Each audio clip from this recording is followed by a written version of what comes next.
Bueno, pues hoy quiero que toquemos un tema relacionado precisamente con eso. En Efesios 1:5 dice que nosotros somos adoptados, hemos sido adoptados y somos hijos de Dios, ¿sí?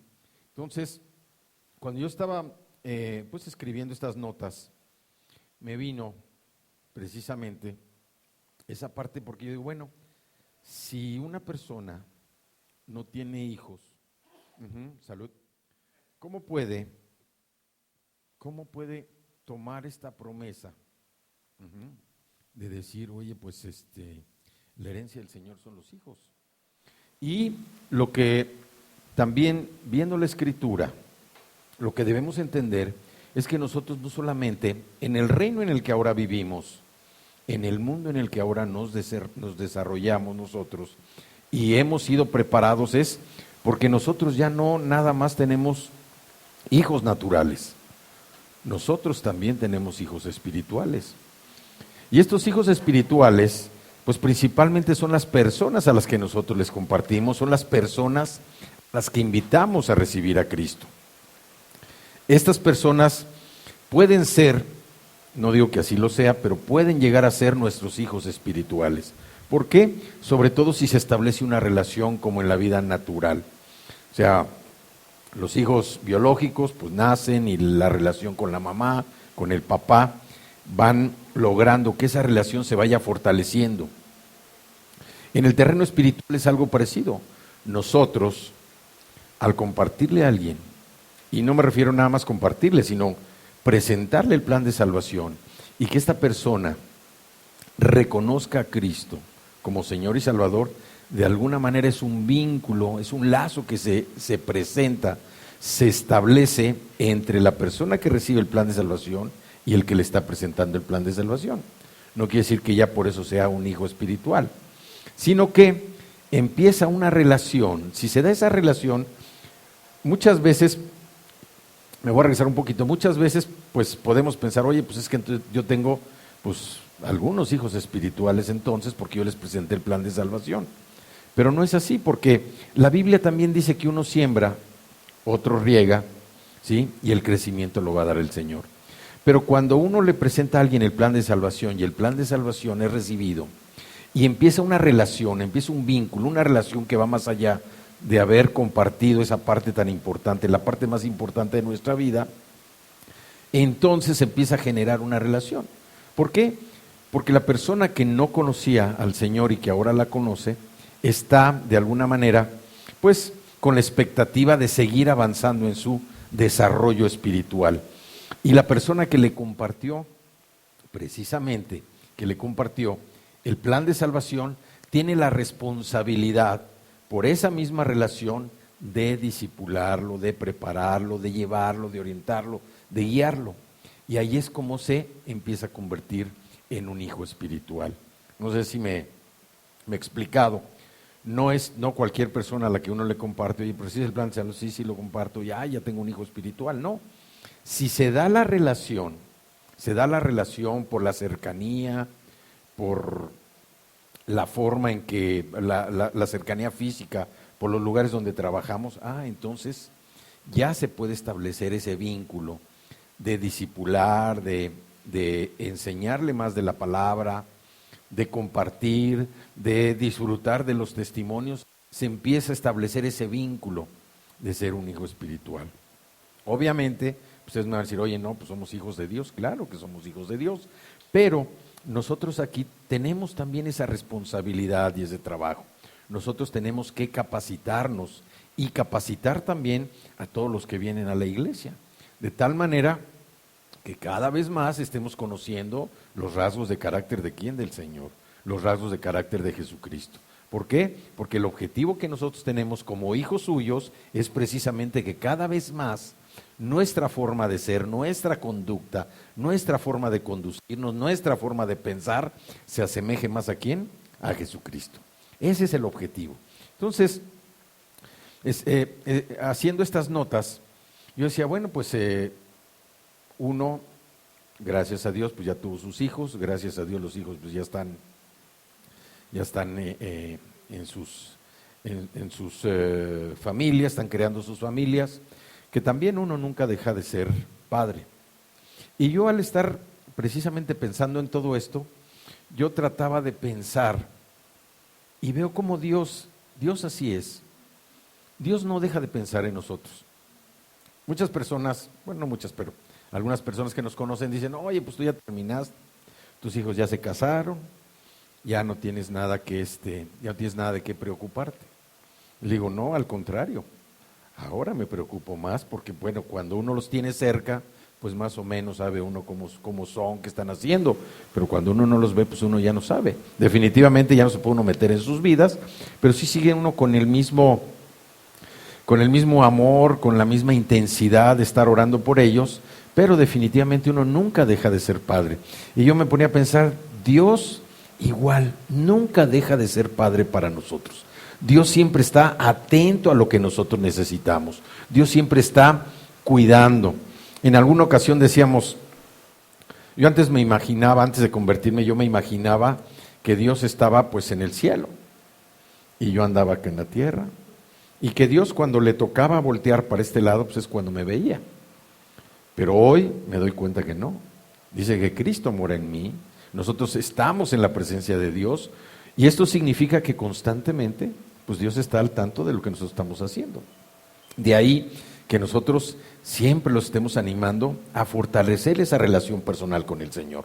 ¿Por qué? Porque si Dios está aquí no nos cuesta ningún trabajo expresar o manifestarle cuáles son nuestras inquietudes, cuáles son nuestras dudas, cuáles son nuestras preocupaciones, pero también cuál es el agradecimiento que tenemos por lo que nos ha dado, lo que nos permite tener, sea bueno y a veces no tan bueno.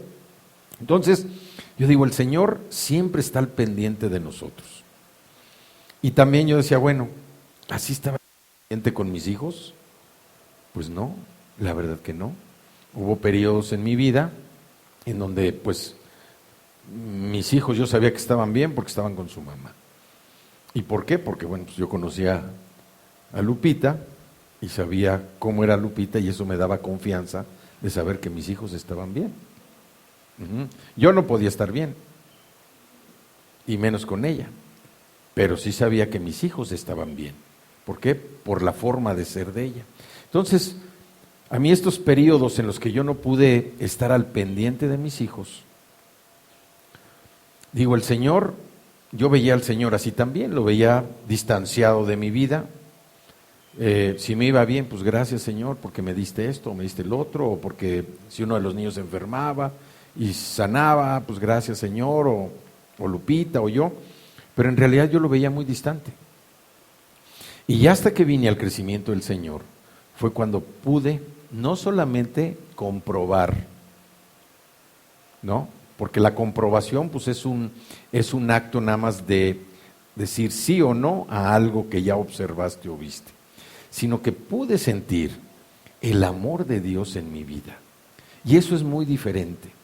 Dios no solamente está al pendiente de lo que nos acontece a nosotros, sino que Dios constantemente quiere que nosotros estemos sintiendo ese amor que Él tiene por nosotros. Él quiere que nosotros demos testimonio constantemente del profundo amor que Dios tiene por nosotros. Ahorita en la palabra de la semana decíamos, Dios tuvo la iniciativa de amar. Dice, porque Él, en 1 Juan, creo 4, dice que Él primero nos amó. Que nosotros lo amamos porque Él primero nos amó. Él tuvo esa iniciativa de amarnos primero. Y la iniciativa de nosotros, la iniciativa del hombre, ¿cuál fue? Pecar. Una gran diferencia. La iniciativa de Dios fue mostrarnos su amor. La iniciativa de nosotros, ¿cuál fue? Mostrar el pecado. Hasta que venimos a Cristo y a través del sacrificio que Él hizo por nosotros, con su sangre, con su vida en la cruz, ahí crucificó nuestros pecados también, para que nosotros pudiéramos ser otra clase de persona, que pudiéramos ser sus hijos, constituirnos en su familia, y Él como un Padre amoroso estar al pendiente de lo que nos acontece, de lo que nos sucede. A veces nosotros nos desconectamos y no nos damos cuenta que Dios permanentemente está con nosotros. y nos dejamos llevar por las cosas que nos suceden. Estamos tan acostumbrados a la vida de este mundo que nos olvidamos que Dios está presente con nosotros. Yo me imagino, si Él se pudiera hacer visible, yo creo que todos actuaríamos de una manera muy diferente, si de alguna manera lo pudiéramos ver físicamente. Entonces, cuando Dios quiere mostrarnos ese amor a nosotros, es porque nosotros vamos a demostrar y a mostrarles a otros el amor de Dios para que sea conocido. No para que nos conozcan a nosotros, sino para que Dios sea conocido. Entonces, Dios está permanentemente con nosotros. Y la herencia del Señor dice que son los hijos. Y nosotros, los que no tengamos hijos, sí tenemos hijos espirituales. Esas personas a las que nosotros los invitamos a recibir al Señor, o que supimos que recibieron al Señor y que ahora de alguna manera nosotros hemos estado participando en su preparación, en su desarrollo, en su crecimiento espiritual. De alguna manera esa relación llega a conformarse como si fuera un hijo espiritual. No para que nosotros les estemos resolviendo la vida, ¿sí? No para que les estemos resolviendo la vida. Simple y sencillamente para guiarlos, para dirigirlos en la instrucción del Señor. Y por eso Dios también dentro de la Escritura tiene algunos pasajes que vamos a ver ahorita, donde Él dice cuál es la responsabilidad de un padre en lo biológico. Bueno, ahora también pues hay padres que no son propiamente biológicos, ¿no? Que adoptan niños, pero también cuál es la responsabilidad de uno que está participando en el desarrollo espiritual de otra persona. Y vámonos al libro de Deuteronomio. El libro de Deuteronomio es el quinto libro que constituye la ley de Israel. Y vamos a leer en el capítulo 6, los versículos del 1 al 3. Dice, estos pues, voy a leer en la versión Reina Valera.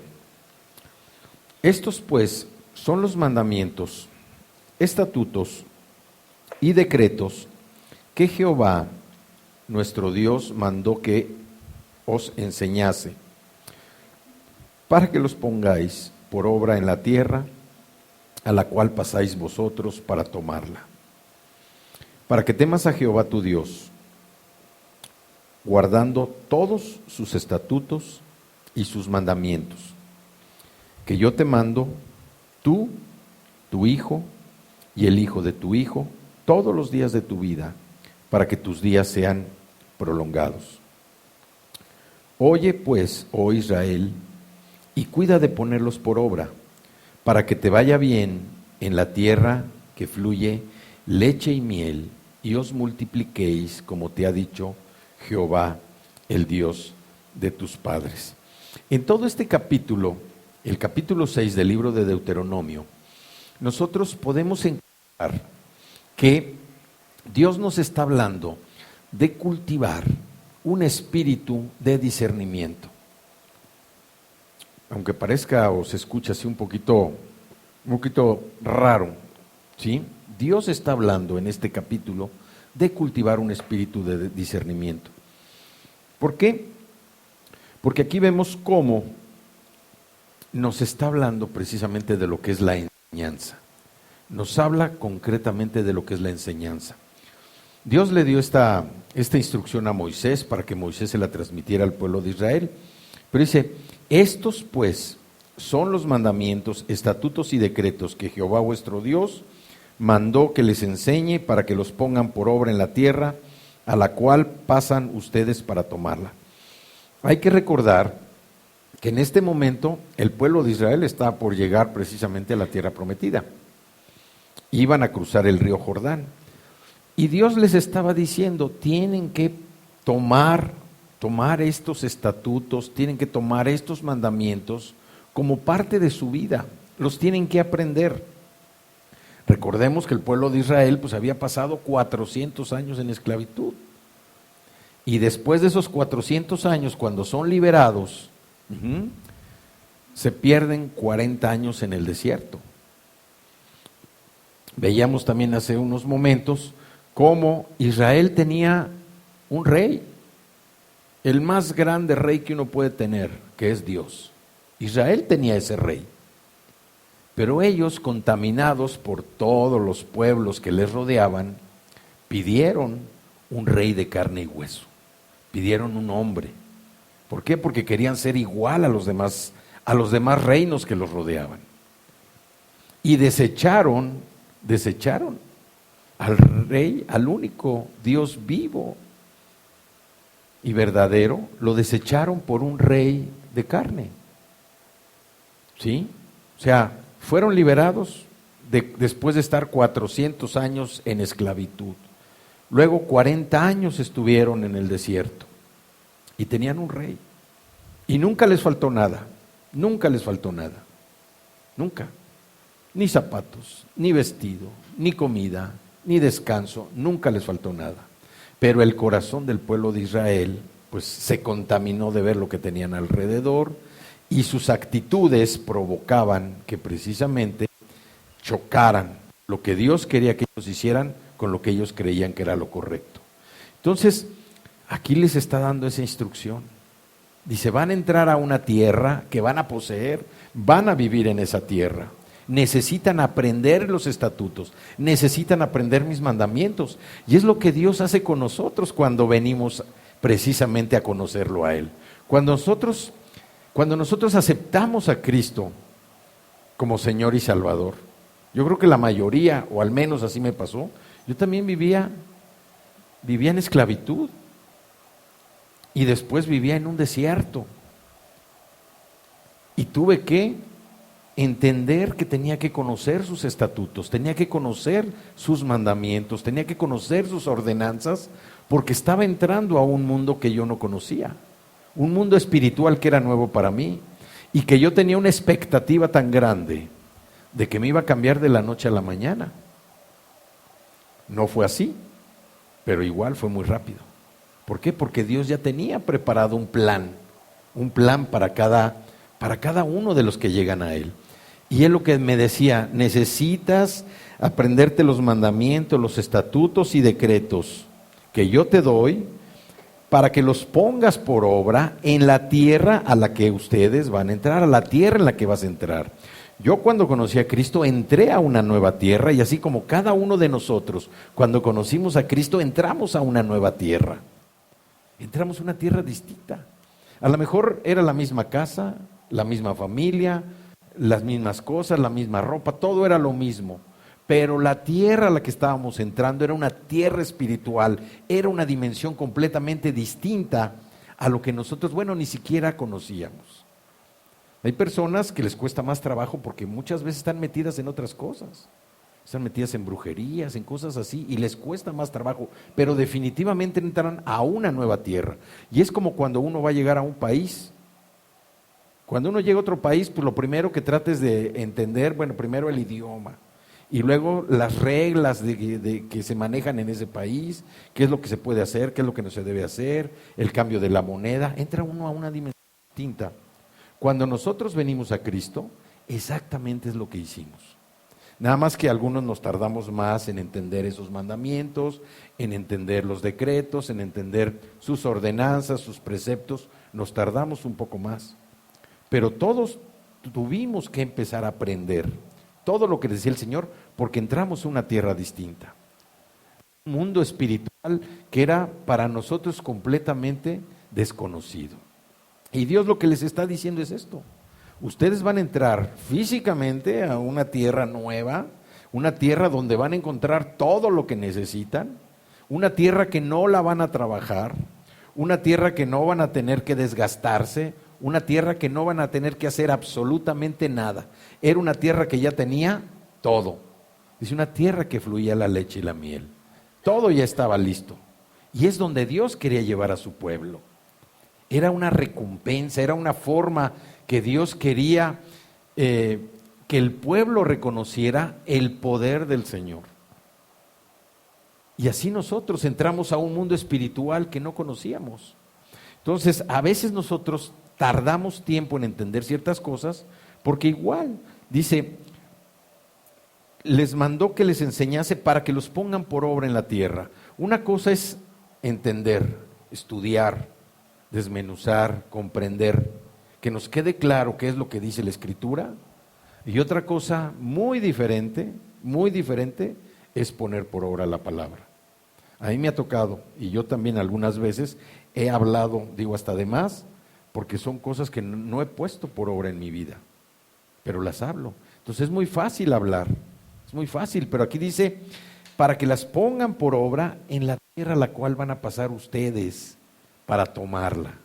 Entonces, nosotros cada vez que estamos descubriendo algo nuevo en la vida espiritual, algo nuevo que Dios nos está revelando, algo nuevo que Dios nos está mostrando, necesitamos poner por obra lo que Dios nos dice en la Escritura. A veces sí no sabemos, y conozco personas que se conocen textualmente lo que dice la Biblia, el versículo, el capítulo, pero te da la impresión como que no pueden aterrizar eso, no lo pueden poner por obra. Y aquí lo que les dice, esto que les estoy enseñando, es que lo pongan por obra, porque están entrando a una tierra donde no van a tener necesidad de hacer nada. El pueblo de Israel lo único que hizo, ¿qué fue? Darse sus vueltas alrededor de Jericó, se cayeron las murallas, entraron, acabaron con todos los enemigos, bueno, no con todos, ¿verdad? Ahí estuvo parte del problema, que dejaron aparte de sus enemigos vivir, pero no tuvieron que hacer absolutamente nada, la tierra ya estaba lista, todo estaba listo. Y es lo que Dios nos dice a nosotros en este capítulo. Por eso habla de un discernimiento espiritual, porque nosotros necesitamos comprender que como entramos a un mundo distinto, entramos a un mundo espiritual que no conocíamos, pues ¿dónde está el manual para ver cómo me tengo que comportar? Un maestro que tuve nos dio una clase que hablaba sobre la forma de hacer negocios cuando uno va a diferentes países. Y hay todo un código, donde pues uno tiene que saber más o menos pues, para no equivocarse. ¿Sí? Si tú vas a un país a hacer negocios, pues ya te dicen, primeramente, bueno, pues si no sabes hablar tienes que tener un buen traductor, no un opatito, un buen traductor para que no te vayan a envolver. Te dice la forma como tienes que presentarte. Si es un negocio en Europa, es muy diferente hacer un negocio, por ejemplo, en Alemania, que ir a hacer un negocio en Francia. La comida, lo que te ofrecen, cómo debes comportarte, quién debe ser el primero en hablar. O sea, toda una serie, un código de reglas, de requisitos, cuando uno va a hacer negocios a un país diferente. Pero también es cierto que cuando uno va de vacaciones, aunque uno va en un plan más relajado, pues uno también tiene que ajustarse a ciertas cosas que hay en ese país. Así nosotros entramos a una vida espiritual, a un mundo espiritual que no conocíamos y necesitamos conocer esos requisitos, necesitamos conocer lo que dice el manual, que es la Escritura. ¿Para qué? Para que nosotros no solamente aprendamos lo que dice, sino que pongamos por obra para que nuestro caminar o nuestro descubrimiento de lo que hay en ese mundo espiritual verdaderamente nos ayude a seguir adelante. Dice el 3, oye pues, oh Israel, y cuida de ponerlos por obra. Aquí vuelve a decir, cuida de ponerlos por obra, para que te vaya bien en la tierra que fluye leche y miel. Y aquí nos está dando una clave también, porque a veces las cosas en nuestra vida no caminan, porque a veces no caminan las cosas. Entramos a un mundo diferente, a un mundo distinto, ya tomamos conciencia y ya vimos que somos bienaventurados, ¿sí? Somos dichosos. Ya entendimos, tenemos temor del Señor, pero aprendemos lo que es la Escritura, aprendemos lo que dice el manual, pero llegamos y hacemos otras cosas completamente distintas. O no ponemos lo que dice por obra el manual. Entonces, el tema de los manuales a veces es complicado. Es complicado. Si nosotros, no sé, al menos en la casa de nosotros, comprábamos algún aparato nuevo y en lugar de ponernos a leer el manual, empieza uno a buscarle a ver dónde no. Pícale aquí, pícale allá, pícale más acá, ¿no? ¿Sí? Entonces, y si no le entendíamos, a ver, háblale a Saúl. A ver, Saúl, muévele aquí, muévele allá. Y ya cuando funcione nos avisas. O a mis hijas, a ver, Pupi, Viri, a ver, muévenle ahí, a ver para qué, ¿no? Compra uno bueno, nosotros a través de unos puntos intercambiamos un aparato para moler fruta, ¿sí? O sea que según esto, toda la fruta te la da en un licuado, según esto, ¿no? Y creo yo que huesitos, pero toda la fruta te la da en un licuado. Entonces, pues no, bien emocionados, pedimos nuestro aparato, nuestro moledor, nuestro molino, nos llegó el molino, ¿no? Una cajita, lo abrimos, lo sacamos y no, bueno, pues primero viene lo que es el cuerpo del aparato y luego trae ahí como 20 cosas y le empieza a sacar una y luego otra y dice, ¿esta para qué es? Pues a ver, léele ahí para que no, este es para para que vayas cortando, este es para que vayas poniendo. Total, una serie de cosas que ya cuando terminamos, me dice Lupita, ¿lo vas a usar? Y le dije, sí lo voy a usar. Me dice, ¿pero lo vas a lavar? Ah, no, entonces no, vamos a guardarlo otra vez, porque nada más en la lavada yo me voy a tardar medio día, ¿no? Tan fácil que es leer el manual, ¿no? Tan fácil que es leer el manual. También, en una ocasión, con un coche, igual estábamos batallando ahí por el aire, o que era el aire acondicionado, no funcionaba el aire acondicionado y estaban entregando el coche. Y Lupita le dice al señor, oiga, no le sirve el aire acondicionado. ¿Cómo que no le sirve? No, no le sirve. A ver, déjeme ver, ya se subió. No, pues nada más hay que prenderle aquí, mire. Píquele ahí y ya sale el aire acondicionado, ¿no? Entonces, a veces nosotros, y en la vida real, en la vida práctica nos cuesta mucho trabajo leer un manual.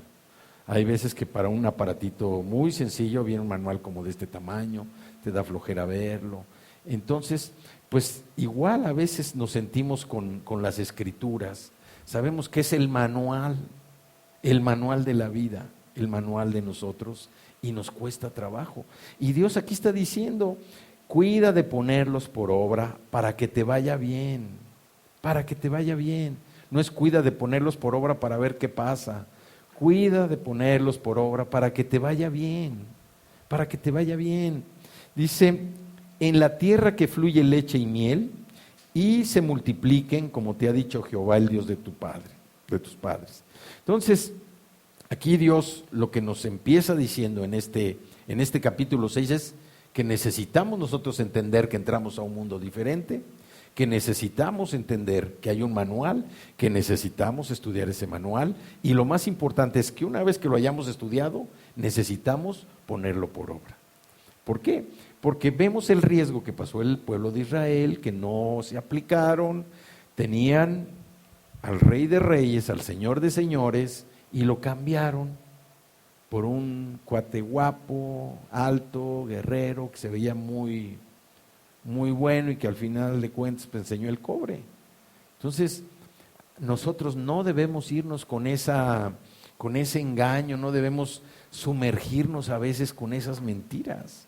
Si nosotros tenemos un rey que es el rey soberano, el dueño de todo, el creador de todo lo que se ve y de lo que no se ve, ¿por qué a veces como que queremos cambiar a este rey que no veo, pero que es el creador de todo, por alguien que sí pueda ver? Para ver si me está viendo medio feo, ya sé que no le parece lo que estoy diciendo, para ver si se está riendo, es que estoy siendo gracioso. ¿Sí me explico? Nosotros necesitamos entender que nuestro Rey, el Señor de señores, el Rey de reyes, es el Dios soberano que tiene control de nuestra vida. Vamos a Deuteronomio 6, ahí mismo, vamos al versículo del 4 al 9, que es la otra parte. Dice, oye Israel, Jehová nuestro Dios, Jehová uno es. Y amarás a Jehová tu Dios de todo tu corazón y de toda tu alma y con todas tus fuerzas. Aquí le dice, escucha pueblo, el Señor, tu Dios, es uno solo. Nada más es Él. No hay otro Dios, no hay otro rey, no hay nadie más, solamente Jehová. Jehová, dice, uno es, Jehová nuestro Dios, uno es. Él es el único rey, Él es el único Dios. Y luego le dice, y amarás a Jehová tu Dios de todo tu corazón y de toda tu alma y con todas tus fuerzas. ¿Qué le está diciendo? Ámalo con todo, con todo, con todo. Que lo ames con todo, con todo. Yo no sé, pero el decir con todo, a veces cuando decimos yo lo amo con todo, como que no somos completamente absolutos. Cuando nosotros amamos a alguien, ¿no? Por ejemplo, yo amo a mi esposa, amo a mis hijos. Cuando mis hijos estaban más chicos, o cuando nosotros no nos convertíamos todavía, pues nos amábamos. Y nos amábamos de verdad, ¿sí? Pero cuando nos peleábamos, nos odiábamos. Y nos odiábamos de verdad. O sea, no nos odiábamos hacia que nos dejamos de hablar, ¿no? No, haz lo que tú quieras, yo también. Y mira, acá quién, no, nos odiábamos de verdad. Con una manifestación de odio así de las películas. ¿Sí? Con los hijos también. Tú dices, amo con todo mi corazón a mi hijo, con toda mi alma. ¿Sí? Pero a veces nos comportábamos como Saúl con Jonatán. Saúl fue muy cruel con su hijo. Ahí en Samuel, en 1 Samuel 14, 44, ahí dice cómo trató Saúl a Jonatán. Dijo, antes de que, si no te mueres tú, que me castigue Dios. Y nosotros a veces tenemos esas actitudes, o teníamos esas actitudes también con nuestros hijos. Entonces no era un amor absoluto, no era un amor absoluto. Y el amor que Dios nos da es un amor absoluto. Porque a pesar de que nosotros nos equivoquemos, a pesar de que hagamos cosas inadecuadas, a pesar de que volvamos a caer, a pesar de que volvamos a pecar, Dios nos sigue amando. Dios nos sigue amando. Es cierto, Dios nos ama, Dios no ama el pecado, pero Dios nos sigue amando. Y a veces estamos en situaciones que decimos, Señor, pues no te veo, estoy padeciendo algo en donde siento que te fuiste. Dios sigue ahí, Dios sigue ahí. Y Él permite a veces esas cosas para que nosotros pongamos nuestros ojos igual que nos regresemos a Él. Señor, que lo busquemos de todo corazón. Entonces aquí lo que le está diciendo, escucha Israel, solamente hay un solo Dios, es Jehová. Dice, y a Él lo vas a amar con todo lo que tienes, con todo, con tu corazón, tu alma, tus fuerzas, con todo lo tienes que amar. Y el 6 dice, y estas palabras que yo te mando hoy estarán sobre tu corazón. Y ya también nos explicaron lo que era el corazón. Entonces, lo que Dios les está diciendo aquí, aprendan lo que les estoy diciendo. Para poner las palabras en nuestro corazón, es que las necesitamos aprender. ¿Sí? Necesitamos aprender lo que vamos a poner en nuestro corazón. Y luego viene la otra parte, enseñar. Y las repetirás a tus hijos. Y hablarás de ellas estando en tu casa y andando por el camino y al acostarte y cuando te levantes. Y uno dice, pues ¿a qué horas no? ¿A qué horas no? O sea, dice que a todas horas tenemos que repetir estas palabras a nuestros hijos. Y me estoy refiriendo aquí a nuestros hijos biológicos, a nuestros hijos adoptados, a nuestros hijos espirituales. Ellos tienen que aprender a grabar en su corazón todo esto que dice el Señor. y las repetirás a tus hijos y hablarás de ellas estando en tu casa y andando por el camino y al acostarte y cuando te levantes. ¿Qué espacio tenemos aquí para no hacerlo? Ninguno. Y si estás en tu casa, andas en el camino, andas trabajando, ¿sí? Cuando te levantes, cuando te acuestes, pues a todas horas. La importancia de repetir las palabras, la importancia de aprender lo que Dios quiere para grabarlas verdaderamente en el corazón.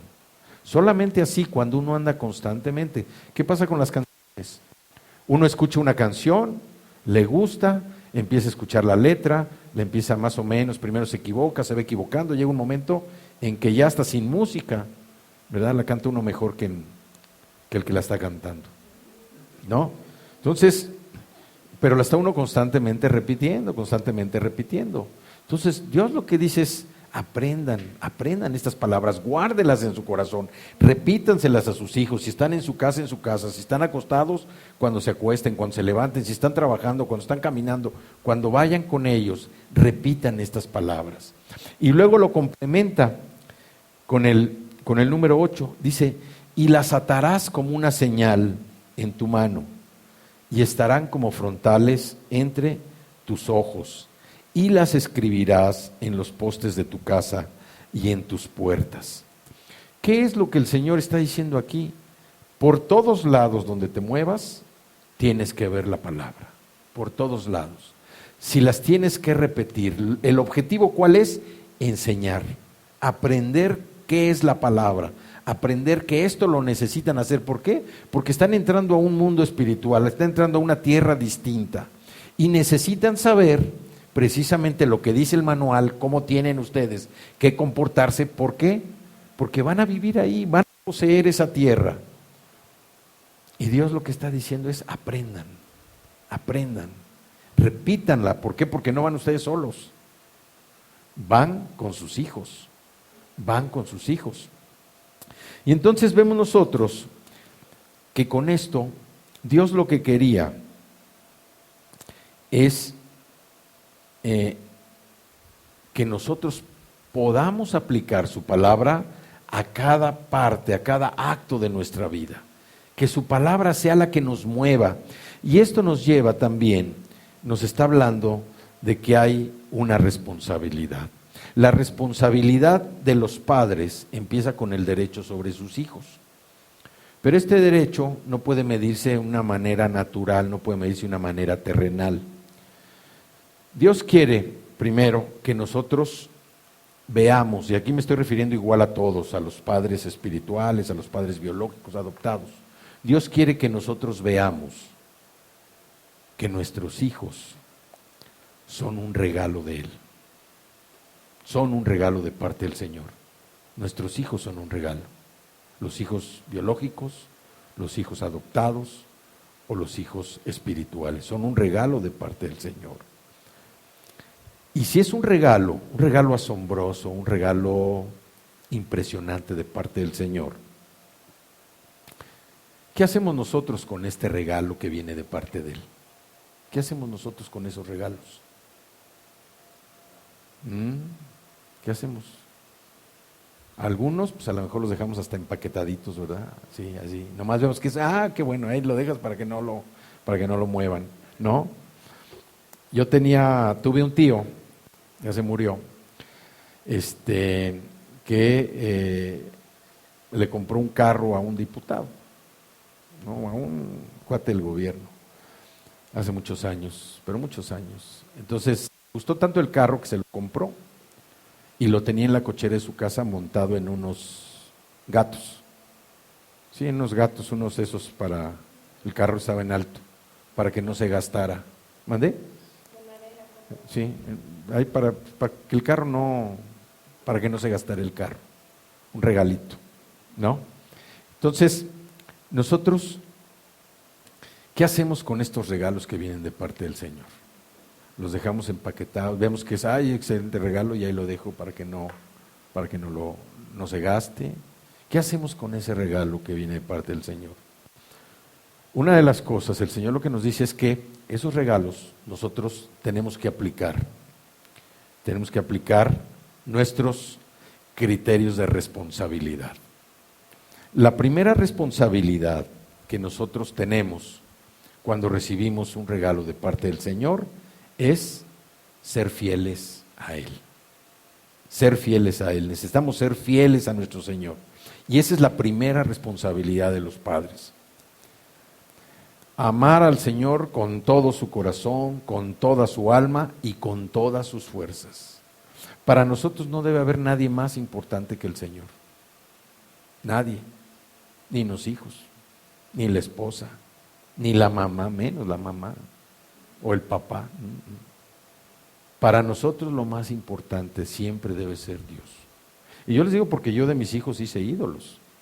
Y ahorita ven las consecuencias. Ven a Saúl, ¿cómo es? No, hombre, qué bárbaro. No. Entonces, nosotros no debemos hacer ídolos de nuestros hijos, no debemos hacer ídolos de la esposa o del esposo, no debemos hacer ídolos de los padres, no.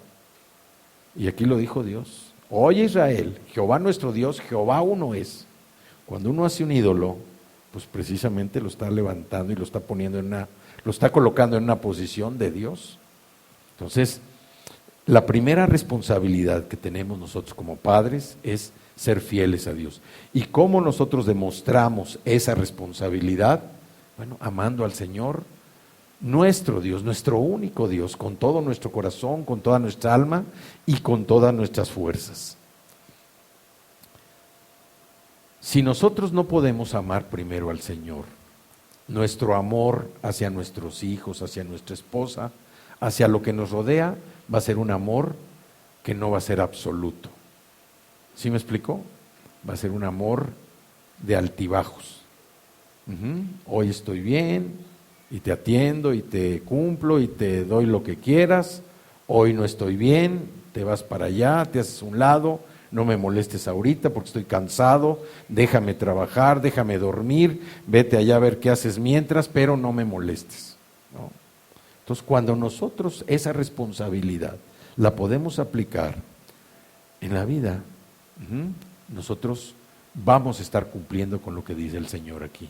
Oye Israel, el Señor uno es. Lo amarás con todo tu corazón, con toda tu alma, con todas tus fuerzas, con todo tu ser.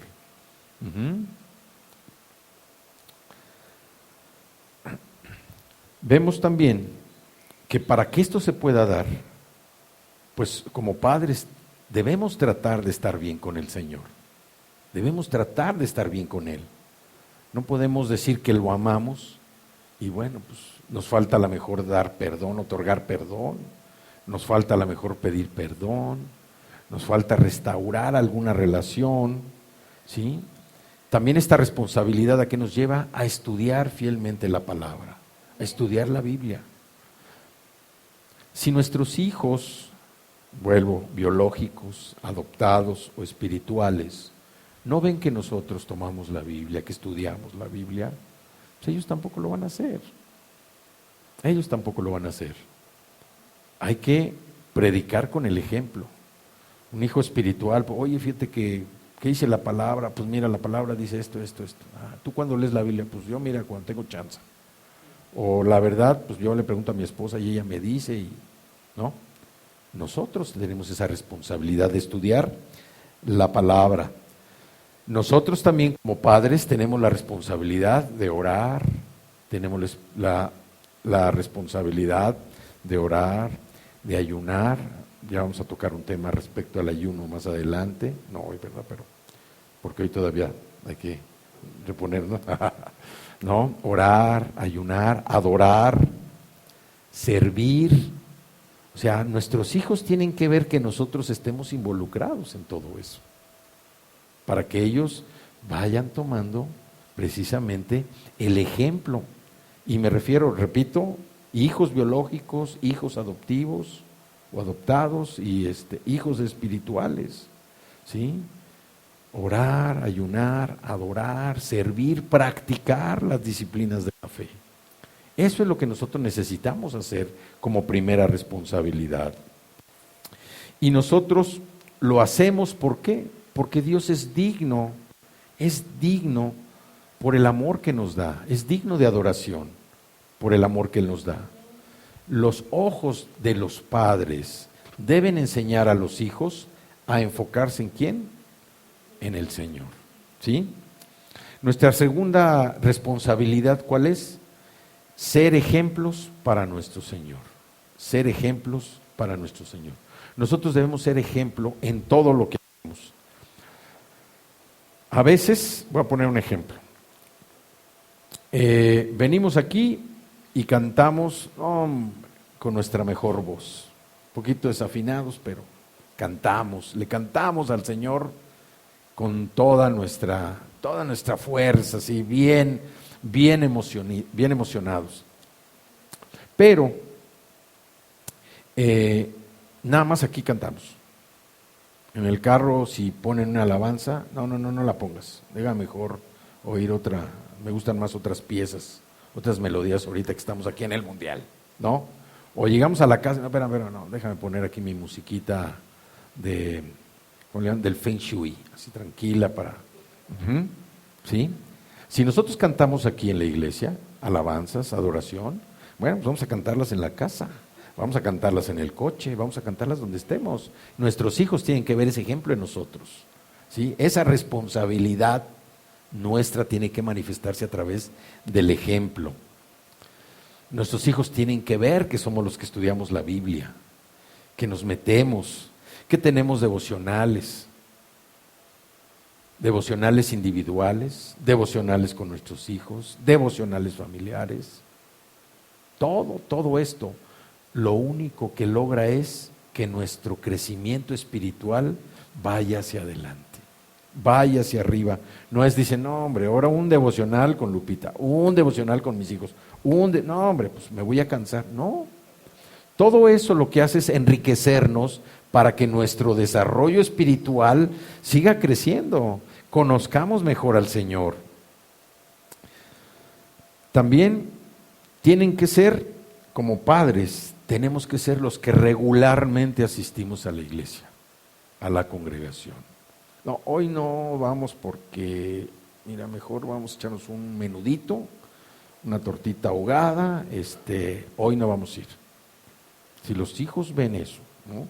Porque además, déjenme decirle, hay padres que dicen, no pueden forzar a los hijos que vengan a la congregación, a lo mejor porque a los papás los forzaron a venir a la congregación. Y dicen, no, que mi hijo venga cuando tenga la edad suficiente, que él decida. Cuando tenga 18 años, que él decida si quiere venir a la congregación o no. ¿Ustedes creen que cuando tenga 18 años va a querer poner un pie en la iglesia? Pues claro que no.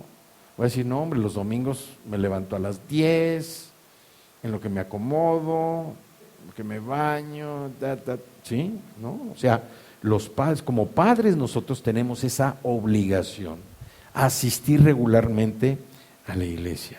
Como padres debemos dar también la enseñanza de ser los primeros que ofrendamos, que diezmamos, con una sonrisa en el rostro. ¿Sí? No sé, están pidiendo aquí, ahora le están pidiendo, no, con una sonrisa, debemos mostrar esa alegría. Y además cuando venimos a la iglesia, no venir a fuerzas, venir con una actitud de entusiasmo, a ver el Señor qué nos va a decir el día de hoy, qué nos van a hablar. O algunos, ¿verdad? Como mi suegra, voy a echar un sueñito pero rico así, porque dice que mi voz la arrulla, entonces, no, voy a echar un sueñito rico, ¿no? Entonces, algunos padres son muy buenos ejemplos los domingos en la iglesia. Sí. Pero Dios quiere que seamos un ejemplo toda la semana. Dios quiere que seamos ejemplo toda la semana. El resto de la semana debemos estar preparados, ser esos ejemplos para servir al Señor. Entonces, la tercera responsabilidad y la última, nosotros como padres también, y repito, hijos biológicos, adoptados o hijos espirituales, nuestra tercera responsabilidad, ¿cuál es? Ser formadores. Salud. Tenemos que ser entrenadores, formadores de nuestros hijos para el Señor. Aquí lo que leíamos ahorita en Deuteronomio nos dice que tenemos que educar a nuestros hijos en todo momento y en toda nuestra vida. Es una labor continua para entrenarlos, capacitarlos, prepararlos, educarlos. Y aquí dice que cuando estemos sentados, cuando estemos de pies, cuando nos vayamos a acostar, cuando nos levantemos. Pero también tenemos que capacitarlos. ¿Para qué? Para entrenarlos con la palabra de Dios en sus manos. O sea, los niños tienen que aprender, nuestros hijos tienen que aprender a manejar una Biblia. Nuestros hijos tienen que aprender a tener la palabra de Dios enfrente de sus ojos. Nuestros hijos tienen que aprender a que la palabra de Dios es lo mejor que pueden tener para seguir caminando y resolver cualquier cosa que se presente en sus vidas. Cuando nosotros preparamos a nuestros hijos, cuando nosotros los capacitamos, los entrenamos, nosotros también nos estamos preparando. ¿Por qué? Porque nuestros hijos nos van a demandar algo más. Y si no nos anticipamos, pues vamos a lo mejor a darles una información que no es la correcta. Nuestros hijos deben de que nosotros conocemos cuáles son los libros de la Biblia. ¿Cuántos libros de la Biblia? ¿Qué libros forman el Antiguo Testamento? ¿Qué libro forma el Nuevo Testamento? Entonces, hoy hay muchas herramientas precisamente para entrenar a nuestros hijos. Necesitamos nosotros elaborar también un plan para llevar ese seguimiento desde su nacimiento, cómo se va desarrollando ese plan de preparación en la palabra. Y sin un plan, pues nunca van a ser capacitados correctamente. Si no hay un plan en la vida de nosotros, ¿sí? Uno puede definitivamente abrir la Escritura en cualquier lugar y Dios nos va a decir algo. Pero también si hay un orden en nuestro devocional, en lo que estudiamos, eso puede ser todavía más enriquecedor para nuestra vida. Y también lo que necesitamos es mantener siempre a nuestros hijos delante del Señor. Como decía aquí este versículo, que sepan que solo hay un Dios. Solo hay un Dios. Jehová es uno solo. Él es el único Dios que hay. Jesucristo es el único intermediario entre Dios y los hombres. Y nuestros hijos deben siempre saber que delante de nosotros solamente está Dios. No hay nada, no hay diversión, no hay persona, no hay actividad, no hay nada que sea mayor que el Señor delante de nosotros. No hay día que no deba pasar en que nosotros demos gracias a Dios porque aprendimos algo nuevo. No hay día que pase que demos gracias a Dios porque el Señor nos ayudó a resolver una situación. No hay día que pase en que nosotros nuestros hijos no vean, ¿sí? No lo estoy diciendo como receta de cocina, sino que nuestros hijos no vean que la misericordia de Dios en nosotros es lo que nos mantiene vivos, ¿sí? Entonces, son responsabilidades que nosotros tenemos que aplicar. Y Moisés se lo dijo muy claro al pueblo de Israel. Ustedes van a entrar a una tierra desconocida para ustedes, pero es una tierra donde hay todo. Así Dios nos dijo a nosotros. Vinieron a Cristo, entraron a un mundo espiritual, aplíquense, porque tienen todo. Lo único que tienen que hacer es aprender lo que dice el manual y ponerlo por obra.